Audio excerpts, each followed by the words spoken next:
दोस्तों नमस्कार। साथियों, ये देखिए मैं आपको एक अपना बोनसाई दिखा रहा हूँ।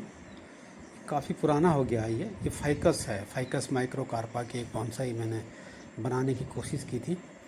तो ये एक्चुअली लगभग 5 साल पुराना है। मैंने एक छोटी सी कटिंग लगाई थी और इसको कई बार मैंने अलग अलग डिज़ाइन में कन्वर्ट करने की कोशिश करी। तो अब ये एक अच्छा सा लुक देना इसने स्टार्ट कर दिया। तो ये देखिए एक छोटी सी बोनसाई पॉट में लगा हुआ है और इसमें देखिए घास भी काफ़ी उग गई है, बरसात का टाइम है। तो पहले देखिए मैं इसके ये घास सारी निकाल दूँ, फिर मैं आपको दिखाऊं ये कितना खूबसूरत बोनसाई बन गया है। ये देखिए साथियों, जैसे कि अब आप देख पा रहे हैं, इसकी सारी घास निकाल दी।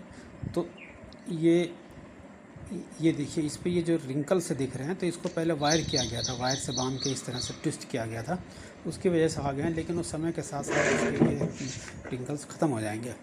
तो ये देखिए इसका बेस है, ये बेस साइड है, इस कोने पे इसको लगाया गया, काफ़ी मोटा है। तो इसके किनारे किनारे के नीचे बेस साइड में जो ब्रांचेज हैं, इनको देखिए फिर मैं हटाऊँगा, तब आपको दिखाऊँगा तो और भी क्लियर होएगा।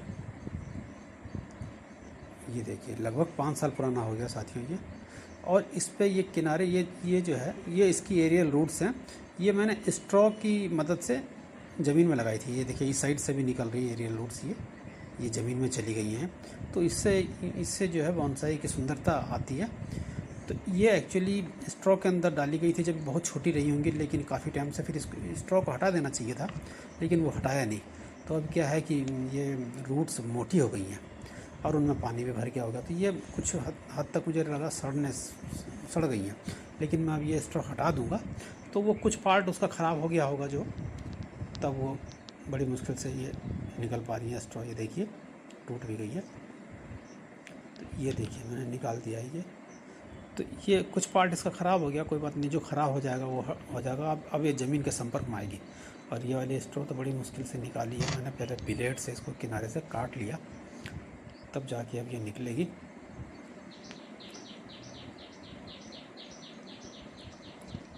ये देखिए जैसे मैं निकाल के दिखा रहा हूँ, इसको पहले मैंने ब्लेड से काटना पड़ा, सीधे नहीं निकल पा रही थी ये। तो अब इसका कुछ हिस्सा ख़राब हो गया है, क्योंकि इसको हवा के संपर्क में रहना चाहिए था। तो कोई बात नहीं, अब ये दोबारा जब इसके संपर्क में आएगी हवा के, अब ये मिट्टी में जाके फिर हेल्थी हो जाएगी, फिर मोटी हो जाएगी। तो इस तरह से ये देखिए टूट भी गया है ये। तो बरसात का टाइम बोनसाई के बढ़ने के लिए, उसकी ग्रोथ के लिए बहुत अच्छा होता है। और ये फाइकस के बहुत सारे प्लांट होते हैं, बहुत सारी वैरायटी के होते हैं, लेकिन फाइकस की ये वाली जो वैरायटी है माइक्रोकार्पा जिसको बोलते हैं, ये बहुत ही खूबसूरत बोनसाई में कन्वर्ट होती है, बहुत जल्दी हो जाती है। और क्योंकि इसकी छोटी छोटी पत्तियाँ होती हैं और घनी पत्तियाँ होती हैं, और इसकी जो टहनी भी होती है, आप कैसे भी मोड़ लो, किधर को भी आप उसका लुक दे दो। तो ये देखिए, और ये चूँकि बरसात में पौधों की जो है ग्रीनरी बढ़ जाती है, तो ये भी हो गया। इसके नीचे की देखिए, मैं ये जो ब्रांच है ये हटा के आपको दिखाता हूँ, तब इसका बेस आपको दिखेगा कितना मोटा हो गया है, जबकि ये बहुत ही छोटी सी एक कटिंग से लगाया गया था। तो आप भी इस तरह से बोनसाई में का अगर शौक़ रखते हो, तो आप छोटी सी कटिंग से भी, बहुत सारे प्लांट ऐसे होते हैं जिनको हम कटिंग से लगा के बोनसाई में कन्वर्ट कर सकते हैं। तो ये सालों साल रहता है और गार्डन की सुंदरता को बढ़ाते हैं। तो अगर आप बोनसाई वगैरह की जो है शौक़ रखते हो या गार्डन का शौक़ रखते हो, तो इस तरह के पौधों को ज़रूर अपने गार्डन में ऐड कीजिए। और ये बहुत कोई इसकी ज़्यादा मेंटेनेंस केयर करने की भी ज़रूरत भी नहीं होती है। तो ये थी इसके बारे में छोटी सी जानकारी। वीडियो अच्छा लगे तो लाइक करें, शेयर करें, मेरे चैनल को भी सब्सक्राइब कर दें। Thank you.